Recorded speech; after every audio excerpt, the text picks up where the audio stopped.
سرکار السید محمد جعفر الزمان نقوی البخاری دامز اللہ تعالی کہ جنہ دی کتاب کلندر نامہ دی ایک نظم پیش خدمت ہے جنہ عنوان ہے نفس امارہ۔ میں پوچھا اے پاک کلندر اصل دے وچ انسان ہے کیا؟ میں نے پاک کلندر سے پوچھا کہ یہ انسان کیا ہے؟ کہ کو نفس امارہ آہدن میں کو راز ایک کھول دسا۔ اور نفس امارہ کس کو کہتے ہیں؟ یہ بھی مجھے ذرا تفصیل کے ساتھ بتا دیں۔ اون دسیا ہے روح جدا تے عقل جدا تے نفس جدا۔ انہوں نے فرمایا کہ روح، عقل اور نفس یہ تینوں علیحدہ علیحدہ چیزیں ہیں۔ روح یا نفس کو انسان آکھن جان دے نہیں کل لوگ بجا۔ روح اور نفس کو تو کوئی بھی انسان کہنا مناسب نہیں سمجھتا۔ روح یا نفس یا عقل حقیقت وچ ہرگز انسان نہیں۔ اور حقیقت بھی یہی ہے کہ روح یا نفس یا عقل یہ انسان ہیں بھی نہیں۔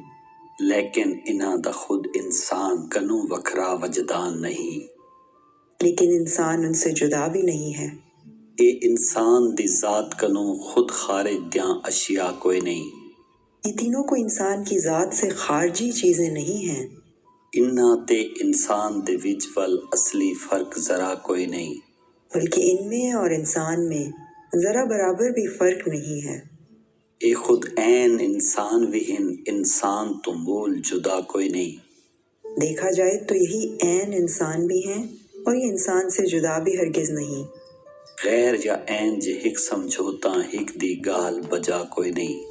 اسے انسان کا غیر کہیں یا عین انسان کہیں تو پتہ چلتا ہے کہ ان دونوں میں سے ایک بات بھی درست نہیں ہے۔ بندہ آدھے میری عقل ہے میری روح یا نفس و نظر۔ بندہ کہتا ہے کہ میری عقل، میری روح، میرا نفس، میری نظر۔ اصل مصاف ہے کون اندی نہیں خود انسان کو آپ خبر۔ انسان کا اصل مضاف ہے کیا؟ اسے کس چیز سے نسبت دی جا سکتی ہے اس کی خود انسان کو بھی خبر نہیں ہے۔ غور کرن تے سوچن دے وچ حل ہے مسئلہ تھیندا ہے۔ جتنا مرضی غور و فکر کیا جائے یہ مسئلہ حل نہیں ہوتا۔ آپ مضاف تے آپ مضاف الیہ بندہ سڈویندا ہے۔ ویسے تو بندہ خود ہی مضاف اور خود ہی مضاف الیہ کہلاتا ہے۔ نفس بھی خود تے روح بھی خود ہے عقل بھی آپ سڈیندا ہے۔ نفس بھی خود، روح بھی خود اور عقل بھی انسان خود ہی کہلاتا ہے۔ غیر بھی خود ہے عین بھی خود ہے راز نہ اے سمجھیندا ہے۔ یعنی اپنا غیر بھی یہ خود ہے اور اپنی اصل بھی خود ہے، لیکن انسان اس بات کو سمجھتا نہیں ہے۔ روپ سروپ تے عقل و روح ہے یا ہے نفس یا فکر و نظر۔ یہ رنگ و روپ، عقل، روح، نفس یا فکر و نظر جو کچھ بھی ہے، انہاں دے کھیڑے جو وڑیائے ول لبدا نہیں خود آپ بشر۔ اگر انسان ان کے چکر میں پڑ جائے تو پھر انسان خود ان چیزوں میں کہیں نظر نہیں آتا۔ جسم طلسمی وادی ہے جدے وچ ہر شے موجود بھی ہے۔ جسم ایک طلسمی وادی ہے، ہر چیز اس کے اندر موجود ہے۔ ات ابلیس دا مسکن بھی ہے آپ اتھا معبود بھی ہے۔ ابلیس کا گھونسلہ بھی اسی میں ہے اور خود معبود بھی اسی کے اندر موجود ہے۔ وچ ایندے ہے جنت کوثر دوزخ شعلے دودھ بھی ہے۔ جنت، دوزخ، کوثر، شعلے اور دودھ کی نہریں بھی اسی کے اندر موجود ہیں۔ ساجد بھی ہے سجدہ بھی ہے آپ اتھا مسجود بھی ہے۔ یہ ساجد بھی ہے، سجدہ بھی ہے اور مسجود بھی خود ہی ہے۔ جے خود اپنا آپ سناتا اپنے رب کو پیندا ہے۔ مختصر یہ کہ جس نے خود کو پہچان لیا اس نے اپنے رب کو پہچان لیا۔ اوندا رب خود اپنے رب دے نال حکم ملویندا ہے۔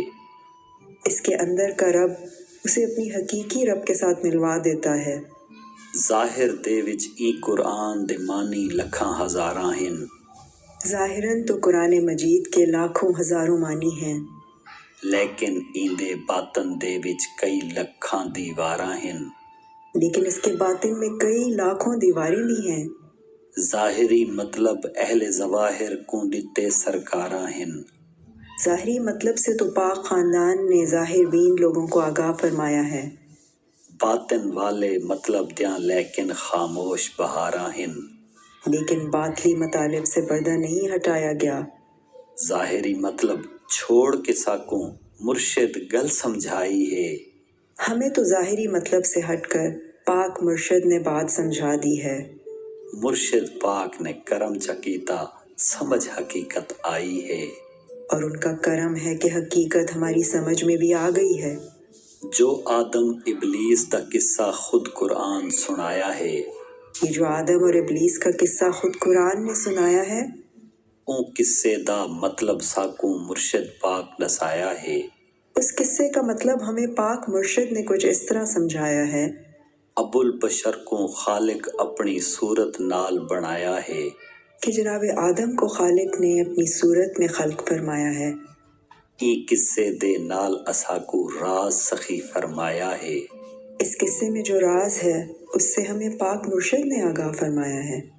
آدم دی تخلیق دا خالق صفتاں وچ اظہار کیتا۔ جناب آدم کی تخلیق کا خالق نے صفات میں اظہار فرمایا ہے۔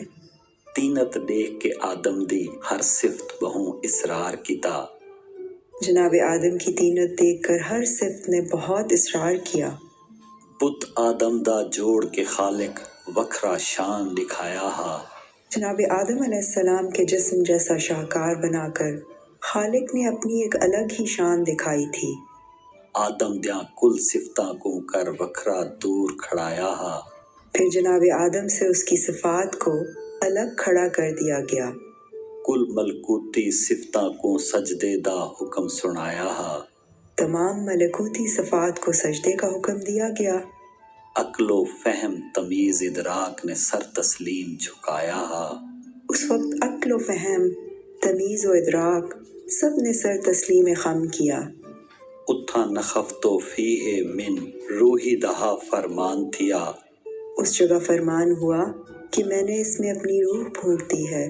اپنی روح قدسی دہا ابو البشر تے دان تھیا۔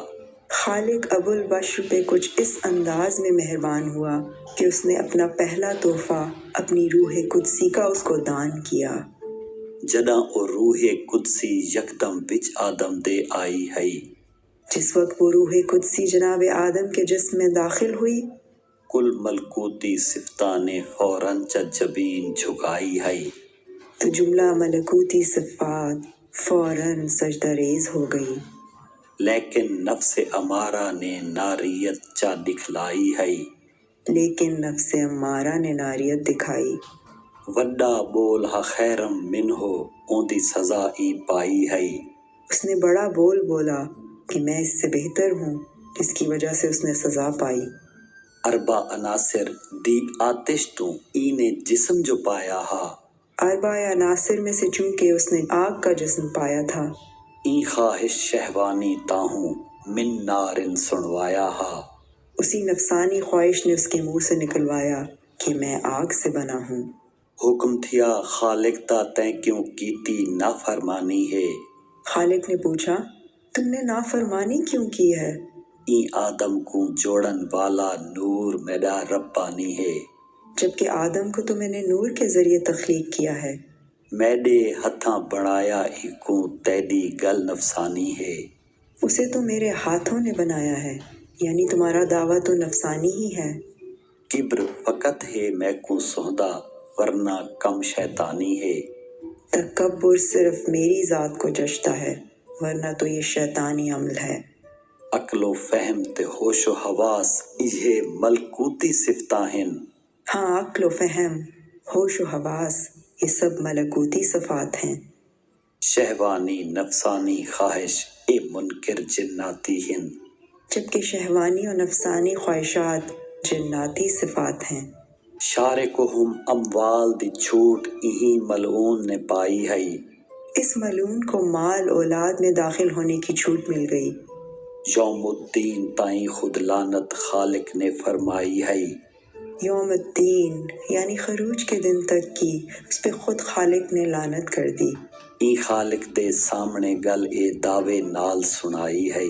اس نے خالق کے سامنے کھڑے ہو کر یہ دعویٰ کیا تھا، ہر کہیں کو میں ڈھاک مریساں کھل کے گاہل دسائی ہے۔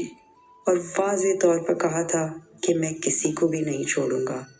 لیکن تیدے خاص او بندے جیڑے خلوص اپنا ویسن، ہاں بس تیرے وہ خاص بندے جو تیرے مخلص ہوں گے اور خلوص کی حد پار کر جائیں گے۔ میں کو مار کے تیدے بڑسن اوہے جان بچاوے سن، جو میں کو مار کر تیرے بن جائیں گے بس وہی میرے شر سے بچ سکیں گے، باقی کوئی نہیں۔ اور نہیں شیطان کوئی بس ایجو نفس انسانی ہے، شیطان کوئی اور نہیں بلکہ یہ نفس انسانی ہی شیطان ہے، وچ انسان دے جیڑا کٹتا نت علت شیطانی ہے، جو انسان کے اندر سے شیطانی علت پیدا کرتا ہے۔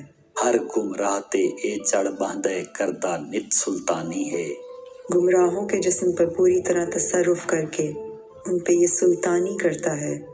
اے انسان دے دل وچ پیندا نت خواہش شہوانی ہے، یہ نفس ہی تو ہے جو انسان کے دل میں جنسی خواہشات پیدا کرتا ہے۔ حب دنیا نال ایندے جویں لاڈو لاڈ کریندی ہے، حب دنیا اس کا وہ ہتھیار ہے کہ جس کی مدد سے یہ لوگوں کو پھانس کر اپنی ہر بات منوا لیتا ہے۔ سوتے فحش دا امر کریندی فقر تو خوب ڈریندی ہے، ہر برائی ہر فحش کام کے لیے اس کو اکساتا ہے اور فقر و فاقہ سے اسے خوب ڈراتا ہے۔ پاک وصال دی جنت وچ این آدم کو بہکایا ہا، جنت وصال میں بھی تو اسی نے جناب آدم علیہ السلام کو بہکایا تھا۔ شجرہ نور محمد دو این اوندا قدم بدھایا ہا، اور اسی نے شجرہ نور محمد صلی اللہ علیہ وآلہ وسلم کی طرف اس کا قدم بڑھایا تھا۔ استغنا دی خلد کنو این آدم کو تھڑکایا ہا، ایسی جگہ سے اس نے جناب آدم علیہ السلام کو نکلوا دیا جہاں وہ ہر چیز سے بے نیاز تھا، نہ کوئی دکھ تکلیف نہ کھانے کمانے کا فکر۔ ہرس و ہوس تے حاجت دی دھرتی تے آن پچایا ہا، بالآخر اسے حرص و ہوا سے بھرپور اس لالچی دنیا میں لا کھڑا کیا۔ لا تعبدوا الشیطان دساکوں خالق حکم سنایا ہے، ہمیں خالق نے یہ حکم دیا ہے کہ شیطان کی عبادت ہرگز نہ کر۔ نفس ہے دشمن بندے دا اے انگلی بھن سمجھایا ہے، یہ بات تنبیہ کر کے سمجھائی ہے کہ نفس انسان کا دشمن ہے۔ ات ذکر رحمان کنو جو اکھیں بند کریندا ہے، یہاں جو بھی ذکر رحمان سے غفلت کرتا ہے، اے شیطان رجیم اکوں دل رکھ پوٹھی کڈھویندا ہے، یہ شیطان مردود اسے اپنی پوجا کے لیے سدھا لیتا ہے۔ بات فلما تکفر دے اے ساتھ نہ ہرگز دیندا ہے، جس وقت وہ کفر کے راستے پہ چل پڑتا ہے تو پھر شیطان بھی اس کا ساتھ نہیں دیتا۔ اے گمراہ کرن کی تے پہلے اعمال سرہندا ہے، یہ گمراہ کرنے کے لیے پہلے انسان کے اعمال کو سراہتا ہے۔ فقر ہے ایندا وڈا دشمن جیں بھی فقر اپنایا ہے، البتہ فقر اس کا دشمن ہے، اور جس نے بھی فقر کو اپنایا ہے این ملعون دے سینے وچ اون ابد دا چوڑا لایا ہے، گویا اس ملعون کے سینے میں اس نے ابدی دکھ تکلیف کا نشتر چبو دیا ہے۔ ہر افاقہ اسیم اتے اے آن نزول کریندا ہے، ہر جھوٹ بولنے والے اور گنہگار پہ یہ آ کے نزول کرتا ہے۔ اے جنت تے ون ناس تائیں نت اپنے ناچ نچیندا ہے، یہ جنوں ان سب سے اپنی پوجا کرواتا ہے۔ بن معبود عبادت اپنی لوگاں تو کرویندا ہے، یہ معبود بن کے لوگوں سے اپنی عبادت کرواتا ہے۔ خون دے رلے وچ رگاں دے بھج بھج رولے پیندا ہے، جیسے اس نے خالق کے سامنے کہا تھا ویسے ہی انسان کے خون میں شامل ہو کر اس کی رگوں کی گلیوں میں بھاگ بھاگ کے اسے بدراہ کرتا ہے۔ باہروں کوئی شیطان نہیں آندا، نفس ایہو شیطانی ہے، باہر سے کوئی شیطان نہیں آتا بلکہ یہ نفس ہی شیطان ہے۔